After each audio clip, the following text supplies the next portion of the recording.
Hello guys, welcome back to our channel. Again we are here with business studies class 12 chapter number 9. अब हम part B पे पहुंच गए हैं. First part about management and its functions we have done. Now it's time to move on. Part B chapter number 9, that is financial management. अभी तक हमने management की बात की थी, किस तरीके से हम डिफरेंट एक्टिविटीज़ को मैनेज करते हैं, डिफरेंट टास्क को मैनेज करते हैं, अपने वर्क को इफेक्टिवली और एफिशिएंटली परफॉर्म करते हैं.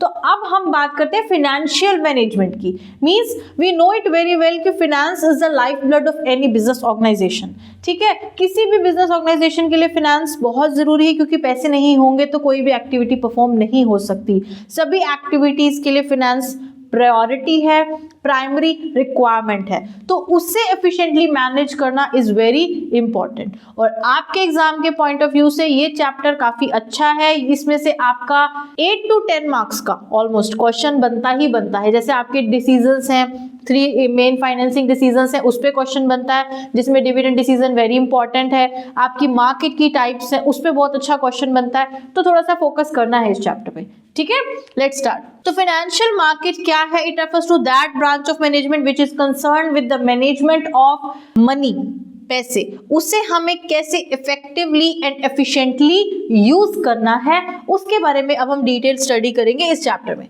अब हम पहले तो ये डिस्कस करेंगे कि फाइनेंशियल मैनेजमेंट जरूरी क्यों है. अभी हमने ये बात की कि हमारे लिए मनी ज़रूरी है, क्योंकि पैसे के बिना कोई काम नहीं होगा. अब वो पैसे ज़रूरी हैं तो उनका मैनेजमेंट बहुत ज़रूरी है. वो क्यों इम्पोर्टेंट है? क्योंकि अगर आप फाइनेंस मैनेज करोगे, अगर आप फिनेंस को मैनेज करोगे तो आपको ये पता होना चाहिए कि आपकी फिक्स्ड असेट्स का साइज और कॉम्पोजिशन क्या है. मींस कितनी फिक्स्ड असेट्स की रिक्वायरमेंट है, क्या उसका साइज होगा, लॉन्ग टर्म असेट्स का कितने उसके लिए हमें फिनेंस की रिक्वायरमेंट है. दैट इज फाइनेंशियल मैनेजमेंट हमारे लिए हेल्पफुल होगा, यहाँ पर जरूरी भी होगा, ये इंपॉर्टेंट रोल प्ले करेगा. ठीक है, जैसे फिक्स्ड असेट्स की हम अपनी असेट्स के साइज और कॉम्पोजिशन को डिटरमाइन करेंगे कि कितना है, उसके अकॉर्डिंग फाइनेंस अरेंज करेंगे. अगर हमारा जो साइज और कंपोजिशन फिक्स्ड असेट्स का या करंट असेट्स का ज्यादा है तो हमारी फाइनेंशियल रिक्वायरमेंट ज्यादा होगी, अगर कम है तो फाइनेंशियल रिक्वायरमेंट कम होगी. ठीक है, अब लॉन्ग टर्म और शॉर्ट टर्म जो हमारे फाइनेंस के सोर्सेज आते हैं उसका रेशियो प्रोपोर्शन कि कितना होना चाहिए, कि कितने हमारे लॉन्ग टर्म सोर्सेज होने चाहिए, कितने शॉर्ट टर्म, क्योंकि हर सोर्स के साथ कुछ कॉस्ट एसोसिएटेड होती है, तो उस कॉस्ट को कंसीडर करके हम अपने दोनों सोर्सेज को डिटरमाइन करेंगे. ठीक है, determination of various source of long term finance, इन दोनों का प्रोपोर्शन कि कितना लॉन्ग टर्म होगा, कितना शॉर्ट टर्म होगा. Long term that is for more than 1 year and short term is for up to 1 year, उसका प्रोपोर्शन. अब जो लॉन्ग टर्म है वो किस सोर्स से आएगा, उसके सोर्सेज का प्रोपोर्शन कि कहां से हम अपने सोर्सेज से फाइनेंस को रेज करेंगे. और जो हमारी आइटम्स है P&L अकाउंट की, उनको डिटरमाइन करना है कि हमारी लिक्विडिटी पोजीशन कैसी है, कैश फ्लो पोजीशन कैसी है, इनको हम डिटरमाइन करेंगे अपनी वेरियस आइटम्स को. तो हम अपने फाइनेंशियल डिसीजंस ले सकते हैं, क्योंकि ये आइटम्स हमारे डिसीजंस को अफेक्ट करती हैं. ठीक है, तो फाइनेंशियल मैनेजमेंट हमारे लिए इंपॉर्टेंट है from this point of view. अब बात आती है फाइनेंशियल डिसीजन की. हमारे जो फाइनेंशियल डिसीजन है, जो मैनेजमेंट है, हमारे लिए वो इम्पॉर्टेंट क्यों है, क्या ऑब्जेक्टिव्स हैं फाइनेंशियल डिसीजन के, किस लिए हम ये मैनेजमेंट और डिसीजंस लेते हैं. तो हमारा क्या ऑब्जेक्टिव है? पहला है कि हमारा primary objective is to maximise share holders wealth. देखिए, जो हमारे शेयर होल्डर्स हैं वो हमारे मेंबर्स हैं, पार्टनर्स हैं, उन्होंने पैसे इन्वेस्ट किए हैं, तो उन शेयर होल्डर्स की जो अमाउंट इन्वेस्टेड है उनको अच्छा रिटर्न मिले, उनको अच्छी वैल्यू मिले. तो वो उनकी वेल्थ जब इंक्रीज होगी, एक्यूमुलेट होगी, तो ये किसी भी बिजनेस ऑर्गेनाइजेशन के लिए बहुत अच्छा मैनेजमेंट होगा. ठीक है, जो हमारी इन्वेस्टमेंट है वो डिपेंड करती है कि हमारे शेयर्स की मार्केट प्राइस क्या है. अगर हम अच्छा इन्वेस्ट करेंगे, अच्छा मैनेजमेंट करेंगे, शेयर्स की वैल्यू इंक्रीज होगी, वेल्थ इंक्रीज होगी, तो हमारी इन्वेस्टमेंट बढ़ेगी, हमारे शेयर्स की वैल्यू बढ़ेगी, तो उसका बेनिफिट सबको मिलेगा. ये किसका बेनिफिट है? हमारे फाइनेंशियल डिसीजन का. और यहाँ पर हमारा अच्छा डिसीजन होगा कि जब हम खर्चे पूरे कर पाएंगे, हमारा बेनिफिट हमारी कॉस्ट से ज्यादा होगा. ठीक है, जब हमारा बेनिफिट ज्यादा होगा तो मैक्सिमम वेल्थ होगी और हमारा ऑप्टिमम फाइनेंशियल डिसीजन मेकिंग होगी, कि हमारी वेल्थ बढ़ी, हमारा डिसीजन मेकिंग बहुत अच्छी रही, हमारा आउटपुट अच्छा आया। ये चाहते हैं हम फाइनेंशियल मैनेजमेंट के थ्रू, ये पूरा करना हमारा ऑब्जेक्टिव है। Got it? नेक्स्ट आते हैं फाइनेंशियल डिसीजंस। कौन से 3 डिसीजंस हम लेते हैं जब हम मैनेज करते हैं? फाइनेंशियल मैनेजमेंट के लिए जो 3 इंपॉर्टेंट डिसीजंस हम लेते हैं वो है हमारे investment decision, financing decision and dividend decision. Investment means यहाँ पर ये सोचना है कि कहाँ हम पैसे इन्वेस्ट करें, ये डिसीजन लेना है किसमें रिटर्न अच्छा आएगा। फाइनेंसिंग में कि जो फंड्स हम वेरियस सोर्सेज से लेते हैं वो कहाँ से लेने हैं, पैसा कहाँ से एक्यूमुलेट करना है, ये सोचा कि पैसे कहाँ इन्वेस्ट करेंगे जिसमें रिटर्न अच्छा होगा, बेनिफिट ज्यादा होगा। यहाँ पे फाइनेंस कहाँ से कराएं जिसमें कॉस्ट कम होगी, और डिविडेंड कि जो हमने अर्न किया है उसमें से कितना हमें डिस्ट्रीब्यूट करना है अर्निंग को और कितना अपने पास रखना है। Dividend is that part of the profit which is distributed among the share holders. ठीक है, शेयर होल्डर्स जो इन्वेस्ट करते हैं उनको रिटर्न देना इज डिविडेंड। तो आपकी अर्निंग में से डिविडेंड डिसीजन लेना है कि कितना पैसा हम इन्वेस्ट करेंगे और कितना पैसा हम एज डिविडेंड डिस्ट्रीब्यूट करेंगे, रिटेन करेंगे, अपने पास खुद रखेंगे for future investments. Okay, investment decision की अगर हम बात करते हैं, डिसाइडिंग अबाउट कि हम फंड डिफरेंट कौन सी असेट्स में करेंगे। हम उन असेट्स में करेंगे जिन असेट्स में हमारा रिटर्न अच्छा होगा। वो असेट्स 2 नेचर की होती हैं, हमारी लॉन्ग टर्म इन्वेस्टमेंट होती है या फिर short term. Long term investment वो है जहां पर हम पैसे इन्वेस्ट करते हैं for more than 1 year, and short term is जहां पर हम पैसे इन्वेस्ट करते हैं for up to 1 year. Long term investment के एग्जाम्पल हो सकते हैं आपने न्यू मशीन में इन्वेस्ट किया, आपने अपनी पुरानी मशीन को रिप्लेस किया, आपने नई फिक्स्ड असेट्स को एक्वायर किया कि आपको नई लेनी है, न्यू एडिशन करना है, उसके लिए आपको सोचना है कि मैं कौन सी परचेज करूं, कहां इन्वेस्ट करूं कि मेरा आउटपुट अच्छा आए। ठीक है, हमारे लॉन्ग टर्म इन्वेस्टमेंट डिसीजन को कौन कौन सी चीजें हैं जो अफेक्ट करती हैं, कि हमें क्या सोच करके डिसाइड करना चाहिए। हमारी cash flow of the project कि कितना इनफ्लो हो रहा है, कितना आउटफ्लो हो रहा है, हम वहां इन्वेस्ट करेंगे जहां पे हमारा इनफ्लो अच्छा होगा। रेट ऑफ रिटर्न, जिस इन्वेस्टमेंट से ऐसी असेट में इन्वेस्ट करना, ऐसा डिसीजन लेना जहां से हमारा आउटपुट अच्छा आएगा, हमारा रेट ऑफ रिटर्न अच्छा आएगा, वही हम इन्वेस्ट करेंगे। और क्राइटेरिया क्या होगा कि हम इन्वेस्टमेंट कैसे कर रहे हैं, कितनी कॉस्ट होगी, कितना उसके अंदर हमारा बेनिफिट आ रहा है, कितने खर्चे जा रहे हैं, इनफ्लो हो रहा है, आउटफ्लो हो रहा है, उसका तरीका क्या है, टाइम कितना लगेगा, रिटर्न कितने टाइम में आएगा। हम चाहते हैं कि अगर हम आज इन्वेस्ट कर रहे हैं तो हमारा रिटर्न अच्छा आए और जल्दी आए। ठीक है, तो वो क्राइटेरिया को कंसीडर करके हम अपना डिसीजन लेंगे। नेक्स्ट शॉर्ट टर्म की बात करते हैं। शॉर्ट टर्म की बात करते हैं तो यहाँ पर हमारे जो रिलेटेड डिसीजंस होते हैं वो शॉर्ट टाइम पीरियड के लिए होते हैं, अप टू 1 ईयर। ये मेनली रिलेटेड होते हैं हमारे कैश, इन्वेंट्री और रिसीवेबल्स से रिलेटेड। इसको हम वर्किंग कैपिटल डिसीजन भी बोलते हैं।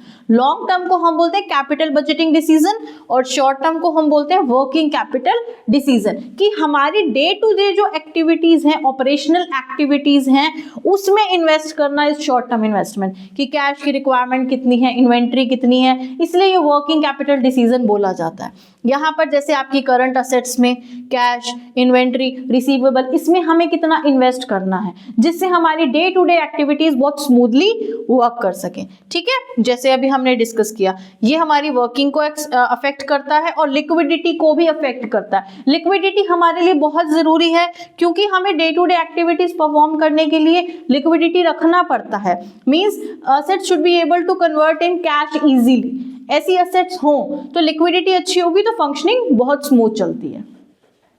नेक्स्ट आते हैं हमारे फाइनेंसिंग डिसीजन। अभी तक हमने बात की थी इन्वेस्टमेंट डिसीजन की, अब हम बात कर रहे हैं फाइनेंसिंग की। कि पहले तो था कि हम इन्वेस्ट कहाँ करेंगे, अब फाइनेंस मींस कि वेरियस सोर्स, कि हम कहाँ से पैसा लेंगे, जो हमारे फाइनेंस के रिक्वायरमेंट है वो कौन से सोर्स से पूरी होगी, लॉन्ग टर्म, शॉर्ट टर्म, कौन सा सोर्स, ठीक है। तो it refers to determining how the funds required by the business will be obtained from various sources, कि इक्विटी शेयर लेना है या फिर प्रेफरेंस शेयर लेना है, रिटेन अर्निंग यूज करनी है, डिबेंचर्स इशू करने हैं, लोन लेना है, क्या करना है, यहाँ पर ये डिसाइड करना है how will raise the finance, कि हम फाइनेंस को कैसे रेज करेंगे, उसका प्रोपोर्शन डिसाइड करना है, क्योंकि हम सिंगल एक किसी सोर्स पे डिपेंडेंट नहीं रह सकते। हर किसी के अपने, जैसे कहते हैं ना, हर एक्टिविटीज के प्रोज एंड कॉन्स है, सिमिलरली हर सोर्स के साथ कुछ पॉजिटिव और नेगेटिव पॉइंट्स हैं। किसी में कॉस्ट अच्छी है, किसी में रिटर्न अच्छा है, किसी में सेफ्टी ज्यादा है, किसी में हमारे लॉसेस कवर हो जाते हैं। तो we have to decide the proportion कि कहां से कितना फाइनेंस हम रेज करेंगे। तो कौन से फैक्टर्स हैं जो हमारे फाइनेंसिंग डिसीजंस को अफेक्ट करते हैं, कि अब हम जब सोर्स को फाइंड करेंगे कि कौन से सोर्स से पैसे हम लें, उनकी क्या क्या चीजों को हम कंसीडर करेंगे। सबसे पहला हम क्या करेंगे, कॉस्ट।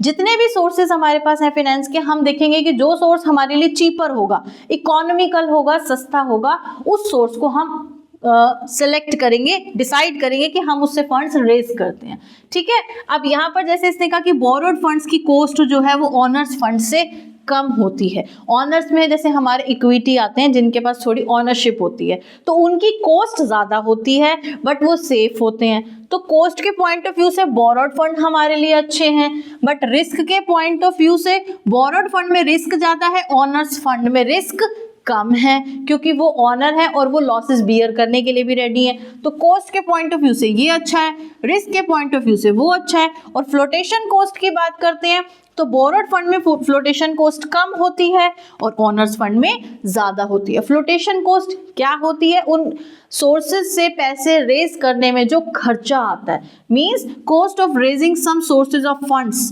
जैसे हम फ्लोटेशन को जो इशू करते हैं उसमें जो पैसे खर्च होते हैं, तो जो हमारे बोरोड फंड होते हैं इसमें खर्चा कम आता है, बट ऑनर्स फंड में हमारी फ्लोटेशन कॉस्ट जो इशू करने में पैसे खर्च होते हैं, लाइक अंडर राइटिंग कमीशन, हमारा खर्चा इसमें ज्यादा आता है। तो इन सभी पॉइंट्स को कंसीडर करते हैं हम कि हम डिसीजन कैसा लें। 3 पॉइंट्स हमने डिस्कस कर लिए about cost, risk, flotation cost. अब आती है कैश फ्लो पोजीशन। हम क्या कहते हैं कि जहां जिस सोर्स में हमारी कैश फ्लो अच्छा होगा वो हमारे लिए अच्छा है, जहां कैश फ्लो हमारा वीक होगा वो हमारे लिए बेनिफिशियल नहीं है। तो हम अगर बात करें तो हमारा जो ऑनर्स फंड है वो प्रेफर करना चाहिए, क्योंकि वहां पर कैश फ्लो पोजीशन सही होती है। फिक्स्ड ऑपरेटिंग कॉस्ट मींस कि जो हमने फंड्स बोरो किए हैं उनके ऑपरेशन में हमारे कितनी कॉस्ट होती है। अगर हम ऑपरेटिंग कॉस्ट की बात देखते हैं तो हमारी जो बोरोड फंड है उसकी हमारी ऑपरेटिंग कॉस्ट क्या होती है, लो होती है। But on the other hand company with high level of operating cost prefer honours fund की ऑपरेटिंग कॉस्ट ज्यादा, मतलब जिस कंपनी की अपनी ऑपरेटिंग कॉस्ट ज्यादा है वो ऑनर्स फंड प्रेफर करेगी, और जिसकी अपनी कॉस्ट कम है वो बोरोड फंड पे प्रेफर करेगी, ठीक है। क्योंकि हमें उतना खर्चा उठाना पड़ेगा, जो हम पे कर सकेंगे उसी सोर्स को सेलेक्ट करेंगे। कंट्रोल कंसिडरेशन, कि हम ऐसा सोर्स हो जिसमें हम अपना कंट्रोल ना खो सकें। जैसे अगर ऑनर्स फंड होगा तो हमारा कंट्रोल रहेगा और अगर हम दूसरे सोर्सेज लेते हैं तो कंट्रोल चला जाएगा। जैसे अगर हम कहते हैं कि मोर डेट अगर हम इशू करते हैं, डिबेंचर्स होते हैं, तो हम रिटेन करेंगे क्योंकि उनके पास पावर नहीं होती, कंट्रोल हमारे पास रहेगा।